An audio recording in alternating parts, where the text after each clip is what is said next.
¿Qué tal, hermanos? Buenas tardes, los saludamos desde México para todo el mundo en esta su estación de radio Resistencia Católica Tradicional. ¿Alguna vez Francisco se ha hecho pasar por Dios para que de esta forma se cumpla lo que dice San Pablo en su segunda carta a los tesalonicenses, cuando dice que llegará el hombre de pecado, se hará pasar por Dios y se sentará en el trono de Dios, y es cuando viene el retorno inminente de nuestro Señor Jesucristo?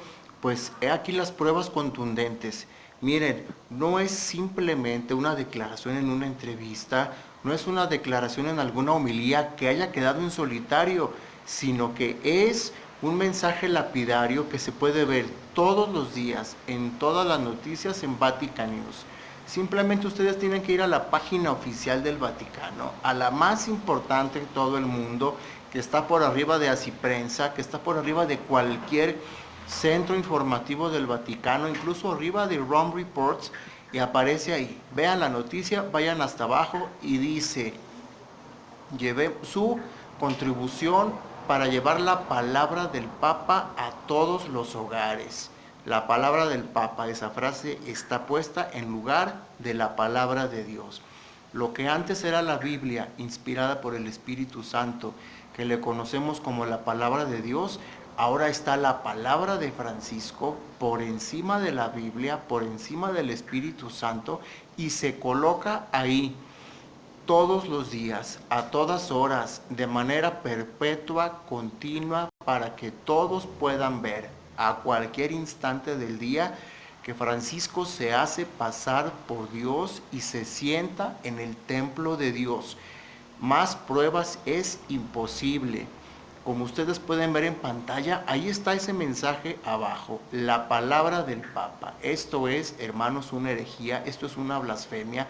Nunca había ocurrido que algún otro falso papa, bueno, ni los falsos papas habían dicho que fuera su palabra en lugar de la palabra de Dios.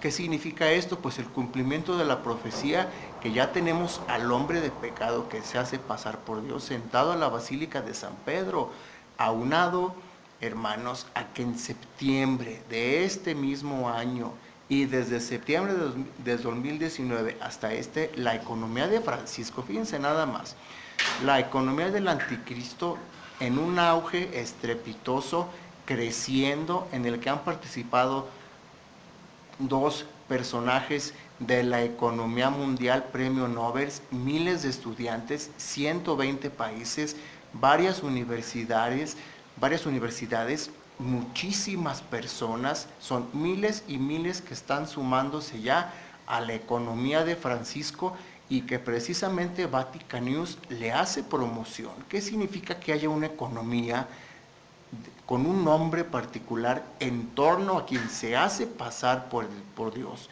Yo le he dicho ya varias veces y me han dicho que no tengo razón, que Francisco no puede ser el anticristo, pero yo, hermanos, cada vez me convenzo más de que Francisco sí es el anticristo, porque ninguno de los anteriores se había hecho pasar por Dios. Todos los demás eran representantes supuestos del vicario de Cristo, como estos falsos papas del Concilio Vaticano II, pero Francisco toma otro nivel diferente, como aquellas imágenes de la pandemia donde se sentaba él en el trono de Dios, se sentaba solo por arriba del crucifijo y se le veía a él por encima de nuestro Señor Jesucristo, incluso él llevando los ídolos a la Basílica de San Pedro, a los jardines del Vaticano, y ahora pudiendo ver todos los días este mensaje espeluznante de que hay que llevar y contribuir para que la palabra de Francisco,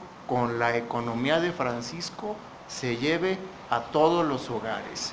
Hay, hermanos, mucha evidencia de que efectivamente Francisco es el anticristo, porque además en la cuenta de los reyes del Apocalipsis, él es el octavo, el sexto se convierte en el octavo y Francisco es el sexto, que ahorita, hermanos, debemos de considerar que es el único de todos estos falsos papas que ha sido consagrado con el nuevo rito sacerdotal. Benedicto XVI y los anteriores fueron consagrados con el antiguo rito válido tradicional. Ellos sí llegaron a ser sacerdotes Después cayeron en apostasía y traición, pero Francisco ya fue ordenado con un nuevo rito inválido de tal forma que él ni siquiera pudo haber llegado a haber sido sacerdote, menos obispo, mucho menos papa de la Iglesia Católica. Pues estamos en contacto, hermanos, hasta un nuevo video. Ave María Purísima, sin pecado concebida.